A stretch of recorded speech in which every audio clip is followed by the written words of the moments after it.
ሰው ሲናገር ጣልቃ አልገባውም፣ ግን ሰው እኔም ስናገር ጣልቃ የሚገባብኝ ሰው አልወድም። በመጀመሪያ ደረጃ አሁን ከዚህ አሁን ዘርዓ ያዕቆብ ሆነ ኤልያስ ከዋና አማራ ከሚባሉት በፖለቲካ ልዩነት አለኝ፣ ግን በዚህ አጀንዳ ላይ ተመችቶኛል። ከምን አንጻር ነው ያየሁት? እኔ ከእምነትም እንደ ኦርቶዶክስ እንደመሆን መጠን እና ከአማራ ብሔርተኝነት አንጻር ነው እያወዳደርኩ ልናገር የምችለው። እነዚህ ልጆች ብዙ ተከታይ ያላቸው መሰለኝ። እኔ ያልከተላቸውም፣ ግን ይመጣልኛል። ያው አላደል ፕሮፋይል ስክሮል ስታደርግ ይመጣልሃል። ግን ምንድነው ልል የምፈልገው እኔ አሁን እኔም እፎይ ነኝ እያለ ለሚመጣው ፕሮፋይል እያደረገ ለሚመጣው ሰው ጥያቄ ልጠይቀው የምችለው እፎይ ከመታወቁ በፊት ዲያቆን ቢኒያም የሚባል ልጅ ነበር። የምታውቁት ከሆነ ጎንደር ላይ የነበረ ሰባኪ ነው። ከዛሬ 5 ዓመት 6 ዓመት በፊት ይመስለኛል ከአንድ ኡስታዝ አቡበክር ነው ማን ከሚሉት ጋር ይመላለሳሉ፣ በሲዲ ምናምን እየሰሩ ይመላለሳሉ። ያኔ ግን ይሄ ልጅ ዲያቆን ቢኒያም ለምን ለሙስሊሞች መልስ ሰጠ ተብሎ ሲሳደድ ማንም ድምፅ አልሆነውም። አሁን ላይ ይሄ ልጅ እፎይ ነኝ እያለው ሙስሊሞችን ስለተናገረ እንግዲህ ከአስተምሮታቸው አንጻር ትክክል ነው አይደለም የሚለውን እነሱ ነው የሚያውቁት። እንግዲህ እኔ ኦርቶዶክስ እምነት ተከታይ ስለሆንኩኝ ስለ ሙስሊሞች መናገር አልፈልግም። ገብቷቸዋል። ምክንያቱም ያለዛ ወይ ሙስሊም ሆኜ እነሱን ማወቅ አለብኝ፣ ወይ እኔ ፐርሰናሊ ስለ እምነት ማውራት ስለማልፈልግ ነው እንደዛ ምለው። ስለዚህ አሁን እፎይ ነኝ እያለ የሚመጣው ፕሮፋይል አድርጎ የሚመጣው ሁሉ ኦርቶዶክስ ነኝ ብሎ የእፎይ ደጋፊ ሆኖ የሚመጣው ሁሉ ለዲያቆን ቢኒያም ያኔ ድምፅ ሲሆን አላየ ነው። ለምንድን ነው? ምክንያቱም ዲያቆን ቢኒያም አማራ ስለሆነ ነው። ያን የተሳደደው ተናግሯል። ቪዲዮውን አይቼዋለሁ። የሚገርማችሁ እንደውም ሰሞኑን ቫይራል አድርገውት ነበረ፣ ሸር እያደረጉት። እንደዛ የሚያደርጉት ለምንድን ነው? ያኔ ሲሳደድ እንግዲህ አንዳንድ የገባቸው ፖለቲካውም ሃይማኖቱም የገባቸው የአማራ ልጆች ሸር ሲያደርጉት አይቻለሁ። ዲያቆን ቢኒያም ሲሳደድ ድምፅ ያልሆነ ዛሬ እፎይ ነኝ ብሎ ሲመጣ እንግዲህ አስቡት። የእፎይን ደግሞ የቆየ ቪዲዮ አይቻለሁ። በነገራችን ላይ አሁን ዘመኑ ሶሻል ሚዲያውም እንደፈለገ ፍሪ ስለሆነ ማለት ነው፣ በነፃ ማራመድ ስለምችሉ ታውቁታላችሁ። እኔ ትናንትና የተናገርኩትን ዛሬ ልታመጡ ትችላላችሁ። ስለዚህ እኔ ስለ ቄሮና ስለ ቄሪት ሲያቀነቅን የነበረ ሰው ዛሬ ፖለቲከኛ ሃይማኖተኛ ሆኖ ሲመጣ ሙስሊሞችን ከፍ ዝቅ እያደረገ ሲናገር መብታችን ነው። በነገራችን ላይ ከዚህ ጋር አስረግጬ የምነግረው ኦርቶዶክስ ብሆንም እኔ የሌላ እምነት አልነካም። ምክንያቱም ምንድን ነው አንድ ዘርዓ ያዕቆብ የሚባል ፈላስፋ ነበር። የኢትዮጵያ ብቸኛው ፈላስፋ ነው። በነገራችን ላይ አጼ ዘርዓ ያዕቆብ አይደለም፣ ፈላስፋው ዘርዓ ያዕቆብ የተወለደው አክሱም ነበር እና ከሱ በኋላ የኢትዮጵያ ፈላስፋ የለም። እና ምንድን ነው የሚለው ሰዎች የኔ እምነት ትክክል ነው፣ አንዱም የኔ እምነት ትክክል ነው፣ ሌላኛውም የኔ ነው ትክክል የሚለው ይላል። እኔ ግን ትክክለኛነቱን ፈጣሪ ነው የሚያውቀው ብዬ ነው የሄደው ነው ያለው። እና ስለዚህ እኔ አሁን ኦርቶዶክስ ስለሆንኩ ኦርቶዶክስ ብቻ ናት ፍጹም ብዬ አልናገርም። ሙስሊሙም እንደዛ ሊል ይችላል፣ መብቱ ነው። ግን ከፖለቲካ አንጻር ሳየው ይሄ ልጅ አሁን አማራ ቢሆን አስባችሁታል? አይሰቀልም፣ በአንድ ቀን አይሰቀልም ወይ? አስባችሁታል? ይሄ እፎይ የሚሉት ልጅ የአማራ ኦርቶዶክስ ሆኖ ሙስሊሞችን ከፍ አሁን ለምሳሌ መከላከያ ውስጥ መከላከያ ገብቶ ገደለ። የመከላከያ ሰራዊቱ ሙሉ ለሙሉ ሙስሊም ነው፣ ክርስቲያን ኦርቶዶክስ የለም ከሚገሉት ውስጥ። እንዴት ነው ይህንን ነገር ልታየው ያልቻልከው? በጣም ነው ግራ ያጋባኝ ይሄ ነገር። ልክ ጀነራላይዝድ አድርገን ለምን እናስባለን? እያንዳንዱን ነገር ገዳዮቹ ኦርቶዶክሶች እኛው ልንሆን እንችላለን፣ ተገዳዮችም እኛ ልንሆን እንችላለን። መከላከያ ውስጥ ያለ በሙሉ የአንድ ብሔር ወይም ደግሞ የአንድ ሃይማኖት ተከታይ ነው ብዬን ያላሰብም። ሲቀጥል ደግሞ እኔ በጣም ከደነቀኝና ትንሽ እዚህ ጋር ግራ ካጋባኝ ነገር አንዱ ሃይማኖት፣ አንድ ሰው የራሱ የሆነ የሚከተለው ሃይማኖት አለ። አንድ ሰው የራሱን የሚከተለው ደግሞ የፖለቲካ ፓርቲ አለ። ኦርቶዶክስ ሆኖ ብልጽግናን የሚከተል አለ። ኦርቶዶክስ ሆኖ ሌሎች የተለያዩትን የሚከተልም አለ። ሙስሊም ሆኖ እንደዛው። ይህንንስ ነገር እንዴት ነው ኮምፕሮማይዝ አድርገን ልንሄድና ልናየው የሚገባው? እነዚህ ልጆች ደግሞ ወንጌልን ብቻ የሚያስተምሩ ናቸው። አሁን የፈለገ ነገር ቢሆን ስለ ፖለቲካ የሚያውቁት ነገር የለም። አንድና አንድ ወንጌልን ማስተማር ነው። እየሰሩ ነው ያሉት፣ እያስተማሩ ነው፣ ወጣቱን እየቀየሩ ያሉ ልጆች ናቸው። በዚህ ያህል ልክ እነዚህ ልጆች ሞራላቸውን መንካት ዲሞቲቬት አድርገን እንደዚህ ብልጽግና ናቸው ወይም ደግሞ የብልጽግና ካድሬ ናቸው ብለን ፎቶቸውን ለጥፈን ባሏሉበት ቦታ ይህንን ነገር ማድረግ ያለምንም ማስረጃ እኔ ስናር ፌር። ከዛ ውጪ አብዛኛውን ነገር ያው እሷ ስለመለሰችልህ እኔ ምንም ብዬ እንትን ልላለን። ትንሿ በጣም አብዛኛውን ነገር በውስጤ የነበረው ልነግርህ ያልኩትን በሙሉ ነግርሃለች። በተቻለ መጠን ፎቶን ብታወርደው ብራዘር አይ ካይንድሊ ሪኩዌስት ዩ። በቃ እኔ እውነቴን ነው የምልህ። እኔ አኪላ አማራ በጣም ሲኒየር ፖለቲሽያን ነህ፣ አናላይዝ ስታረጋቃለሁ።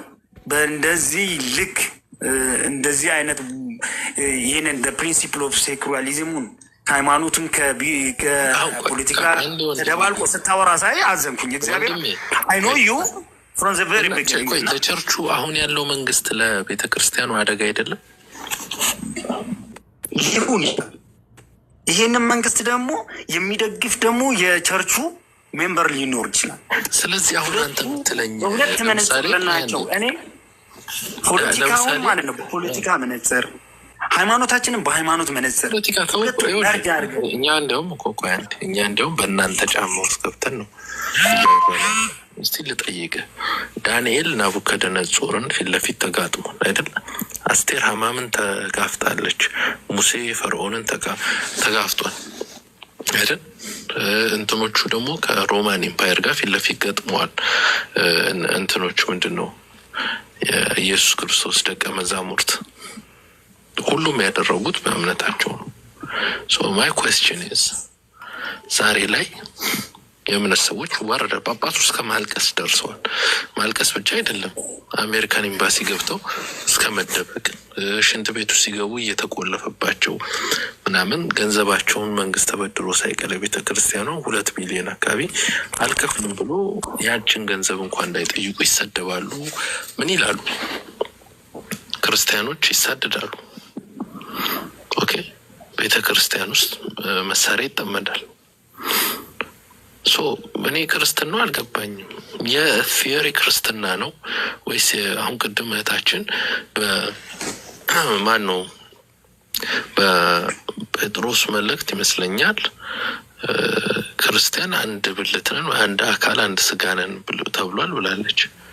እንደው እነዛ የእምነት ተማሪዎች የአብነት ተማሪዎች ስጋቸው አይደሉም ማለት ነው? በአርሲ የሞቱት ባይዘወይ አርሲ ላይ ለምሳሌ ፖለቲካው ኦሮሞ አማራ የለም፣ ክርስቲያን ሙስሊም ነው፣ ክርስቲያኑ አማራ ነው፣ ሙስሊም ኦሮሞ ነው ተብሎ ነው የምታስበው። ሀረርጌን ብትሄድ ተመሳሳይ ነው። አይሰራም ወይ? አንድ ስጋ ያላችሁት ኦኬ፣ ሶሪ ጴጥሮስ አልኩ፣ ጳውሎስ ሲያስተምር አንድ ስጋ ነን ብላችኋል። የአማራ ሲሆን ነው ማይሰራው ስጋነቱ። ራይት፣ ልክ ነህ እኮ አኪላ። አሁን ምን መሰለህ፣ አሁን እዚህ ጋር አንተ ያለህበት ቤት ራሱ እኔ አሁን እዚህ ጋር ያለህበት ፖዚሽን ለአንተ አይመጥንህም። እምነትህን ስታምን በተማረው በተመራመረው ዋይዝ በሆነው አይምሮህ አይደለም። እኛ እምነታችንን እኔ የፈለከው ብትማር ብትመራመርና ፖለቲካሊ አፍሌት ብታደረግ ምን ብትልም እምነትህን ግን ስታምነው በየዋህዋ አኪላ ነው፣ ምንም በማያውቀው በምስኪኑ እንጂ ኢቱ ዛት ኤክስቴንድ እንደዚህ አናላይዝ እያደረክ ኢንተርፕሬት እያደረክ ምናምን በምትናገረው በዚህ አይምሮ ከሆነማ እያደረክ ያለ ኢትስ ዲፊካልት። የእኛ ሃይማኖታችን ግራን ሲመታ ቀኝህን ስጥ የሚል በተቻለ መጠን አንድ የምንሆንበትን ነገሮች የምናስተካክልበትን እንጂ በጣም እንደዚህ አስክላይት አድርገን ምናምን ነገሮችን በጣም በማይሆን ነገር መጠየቅና የትኛውም ክርስቲያን ህልሙ በሰላም በጣም አኪላ ነገር አይደል? ምን ልትነግረኝ እንደፈለግክና እንዴት እንደምታሰብ እረዳሃለሁ። ያንን ሳልረዳ ያ ነጻነት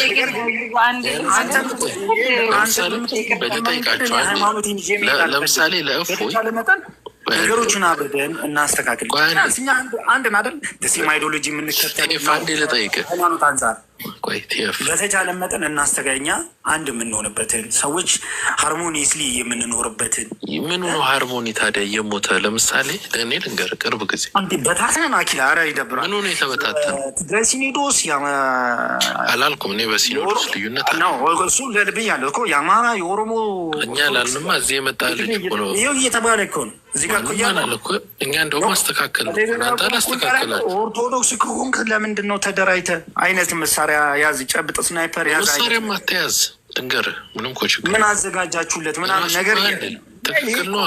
ነገ ለምሳሌ እምነታችን እንደዚህ አይደለም። እኛ በጸሎት ነው ተስፋችንም ሁሉ ነገራችን እሱ ክርስቶስ ንሽ ይሁን ሁሉም ሰው ሁሉም አንድ ቲጂ ለቴፍ ጋንጀርስ ሰው ጉልበቱ እንግዲህ ሁሉም እኛ ለምሳሌ የፖለቲካ ትግል ሲሆን የፖለቲካ ትግል ጉልበት እስከ መሳሪያ ይደርሳል። የአማኝ ደግሞ ጉልበቱ ጸሎት ነው፣ ማልቀስ ነው፣ በየቤተ ክርስቲያኑ ምህላ ማድረግ ነው።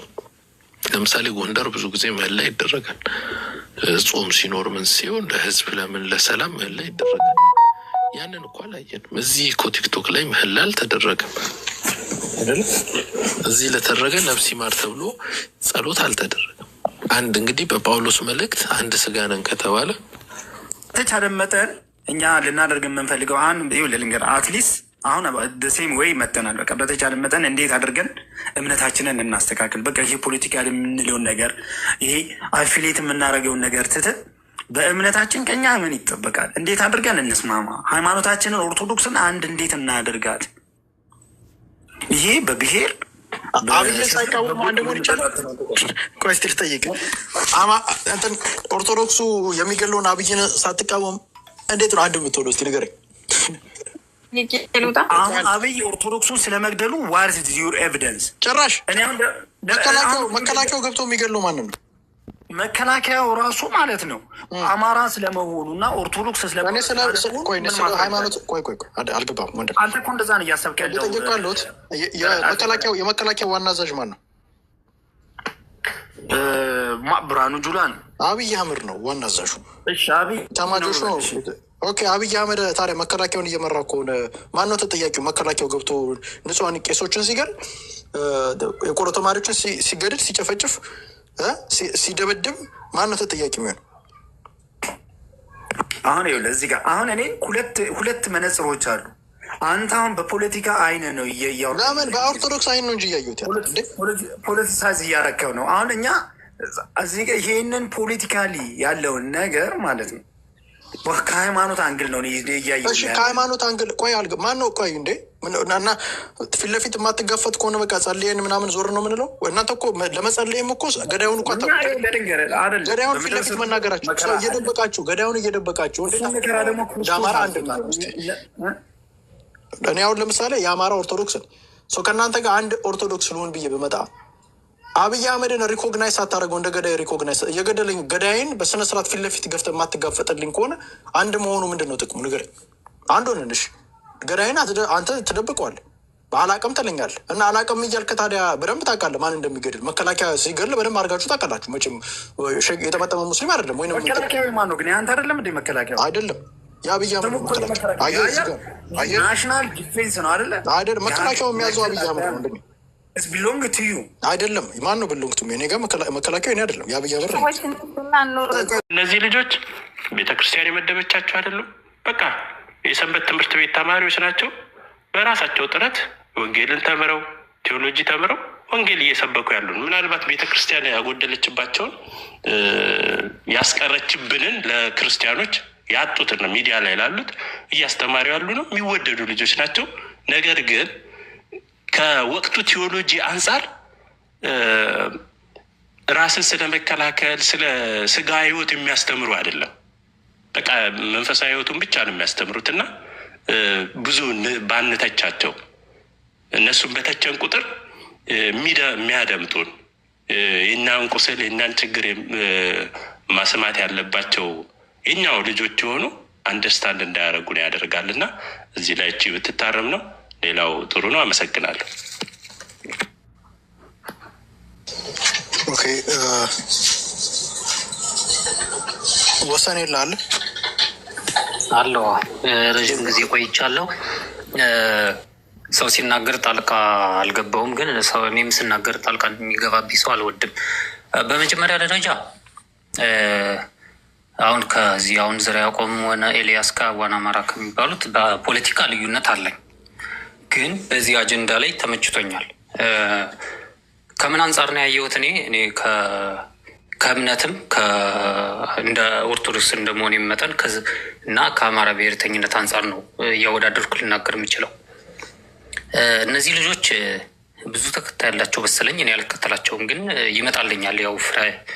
ያው አለ አይደል ፕሮፋይል ስክሮል ስታደርግ ይመጣልሃል። ግን ምንድነው ልል የምፈልገው እኔም እፎይ ነኝ እያለ ለሚመጣው ፕሮፋይል እያደረገ ለሚመጣው ሰው ጥያቄ ልጠይቀው የምችለው እፎይ ከመታወቁ በፊት ዲያቆን ቢኒያም የሚባል ልጅ ነበር። የምታውቁት ከሆነ ጎንደር ላይ የነበረ ሰባኪ ነው። ከዛሬ 5 ዓመት 6 ዓመት በፊት ይመስለኛል ከአንድ ኡስታዝ አቡበክር ነው ማን ከሚሉት ጋር ይመላለሳሉ። በሲዲ ምናምን እየሰሩ ይመላለሳሉ። ያኔ ግን ይሄ ልጅ ዲያቆን ቢኒያም ለምን ለሙስሊሞች መልስ ሰጠ ተብሎ ሲሳደድ ማንም ድምፅ አልሆነውም።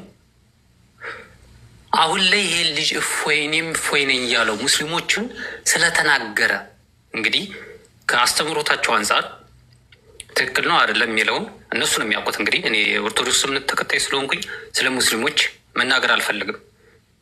ገብቷቸዋል። ምክንያቱም ያለዛ ወይ ሙስሊም ሆኜ እነሱን ማወቅ አለብኝ ወይ እኔ ፐርሰናሊ ስለ እምነት ማውራት ስለማልፈልግ ነው እንደዛ ምለው። ስለዚህ አሁን እፎይ ነኝ እያለ የሚመጣው ፕሮፋይል አድርጎ የሚመጣው ሁሉ ኦርቶዶክስ ነኝ ብሎ የእፎይ ደጋፊ ሆኖ የሚመጣው ሁሉ ለዲያቆን ቢኒያም ያኔ ድምፅ ሲሆን አላየ ነው። ለምንድን ነው? ምክንያቱም ዲያቆን ቢኒያም አማራ ስለሆነ ነው። ያኔ የተሳደደው ተናግሯል። ቪዲዮውን አይቼዋለሁ። የሚገርማችሁ እንደውም ሰሞኑን ቫይራል አድርገውት ነበረ፣ ሸር እያደረጉት። እንደዛ የሚያደርጉት ለምንድን ነው? ያኔ ሲሳደድ እንግዲህ አንዳንድ የገባቸው ፖለቲካውም ሃይማኖቱም የገባቸው የአማራ ልጆች ሸር ሲያደርጉት አይቻለሁ። ዲያቆን ቢኒያም ሲሳደድ ድምፅ ያልሆነ ዛሬ እፎይ ነኝ ብሎ ሲመጣ እንግዲህ አስቡት። የእፎይን ደግሞ የቆየ ቪዲዮ አይቻለሁ። በነገራችን ላይ አሁን ዘመኑ ሶሻል ሚዲያውም እንደፈለገ ፍሪ ስለሆነ ማለት በነፃ ማራመድ ስለምችሉ ታውቁታላችሁ። እኔ ትናንትና የተናገርኩትን ዛሬ ልታመጡ ትችላላችሁ። ስለዚህ እኔ ስለ ቄሮና ስለ ቄሪት ሲያቀነቅን የነበረ ሰው ዛሬ ፖለቲከኛ ሃይማኖተኛ ሆኖ ሲመጣ ሙስሊሞችን ከፍ ዝቅ እያደረገ ሲናገር መብታችን ነው። በነገራችን ላይ ከዚህ ጋር አስረግጬ የምነግረው ኦርቶዶክስ ብሆንም እኔ የሌላ እምነት አልነካም። ምክንያቱም ምንድን ነው አንድ ዘርዓ ያዕቆብ የሚባል ፈላስፋ ነበር። የኢትዮጵያ ብቸኛው ፈላስፋ ነው። በነገራችን ላይ አጼ ዘርዓ ያዕቆብ አይደለም፣ ፈላስፋው ዘርዓ ያዕቆብ የተወለደው አክሱም ነበር እና ከሱ በኋላ የኢትዮጵያ ፈላስፋ የለም። እና ምንድን ነው የሚለው ሰዎች የኔ እምነት ትክክል ነው፣ አንዱም የኔ እምነት ትክክል ነው፣ ሌላኛውም የኔ ነው ትክክል የሚለው ይላል። እኔ ግን ትክክለኛነቱን ፈጣሪ ነው የሚያውቀው ብዬ ነው የሄደው ነው ያለው።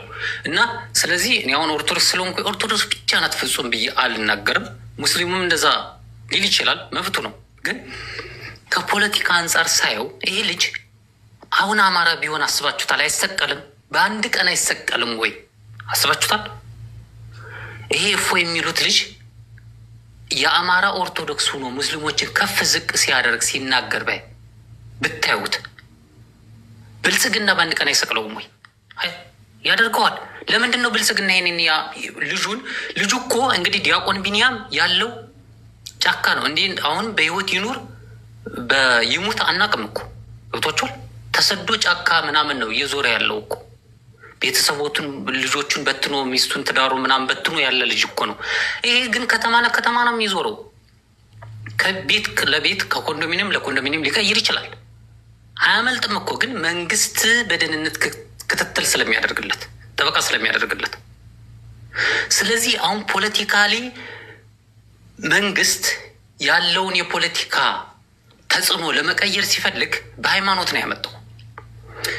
ይሄ ልጅ ትናንትና ቄሮና ቄሪት እያለ ሲናገር የነበረ እንደውም ሊትራሊ ሲናገር የነበረው ልንገራችሁ።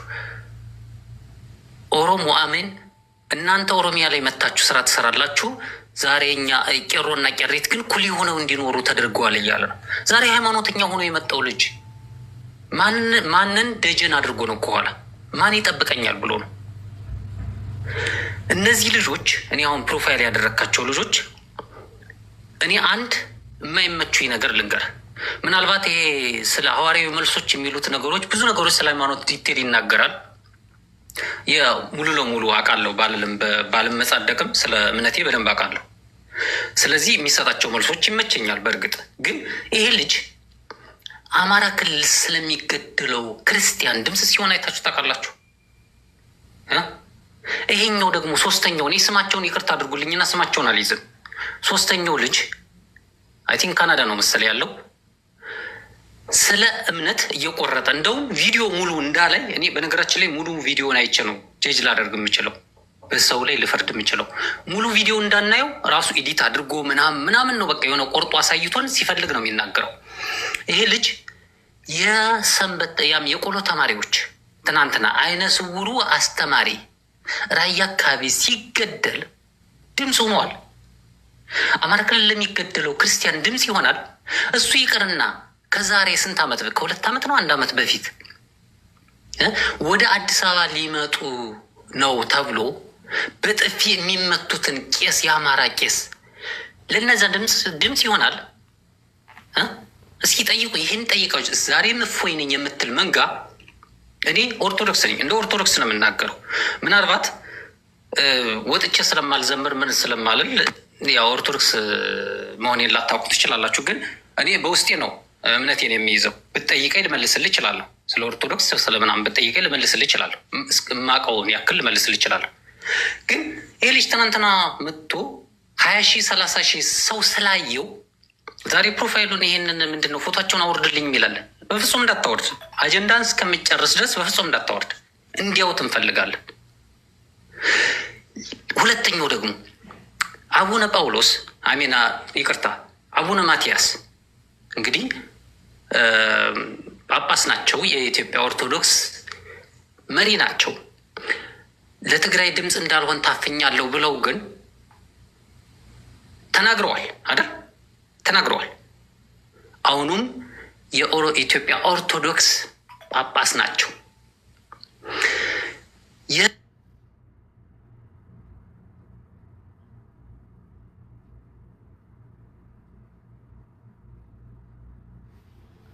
ገድለው ብለው ስለተናገሩ ይቅርታ ጻፉልኝ እስኪ። ጳጳሱ ስማቸው ማን ነው? የተቃወመ ቢሆን ነው እንጂ ይሄ ልጅ የአማራን ፖለቲካ አምርሮ የሚጠላ ቢሆን ነው እንጂ አረንጓዴ ቢጫ ቀይን ባንዲራ ለምን ታደርጋለህ ብሎ አሁን ለዚህ ልጅ ለስውሩ እሳት ምናምን እንደሚሉት ልጅ በውስጥ የጻፈለት። ታዲያ ከዚህ በላይ አሳፋሪ ነገር አለ እንዴ? ይሄ ልጅ እኮ ለስውሩ እሳት ለሚለው እንደዚህ ሲጽፍለት በውስጥ አስበው፣ በግሩፕ ሰርተው ምን እንደሚነጋገሩ ማሰብ ነው። አለቀ። ሌላኛው አንድ ልጨምርላችሁ የምፈልገው ስብሐት ነጋ አማራና ኦርቶዶክስን አከርካሪውን ሰብረነዋል ሲል ከምን አንጻር ይመስላችኋል? አንድ ላስታውሳችሁ። በአጼ ዘርዓ ያዕቆብ በንጉስ 2 አይነት አጼ ነው ያሉት። በነገራችን ላይ እዚህ ጋር አጼ ያለ አጼ ዘርዓ ያዕቆብ ስለሚል ምናልባት ሆስቱ እሱ እንዳይመስላችሁ፣ ግን 2 አይነት አጼዎች አሉ። አንድ ፈላስፋው አጼና አንዱ ደግሞ ንጉሱ አጼ የሚባሉ አጼ ዘርዓ ያዕቆብ። ፈላስፋው አጼ ዘርዓ ያዕቆብ እና ንጉሱ ዘርዓ ያዕቆብ። በንጉሱ ዘርዓ ያዕቆብ ጊዜ ከትግራይ የተወለዱ እስጢፋኖስ ደቂቃ እስጢፋኖስ እስጢፋኖስ ይባላሉ። እነሱ አካሄዳቸው ምን አይነት መሰላችሁ?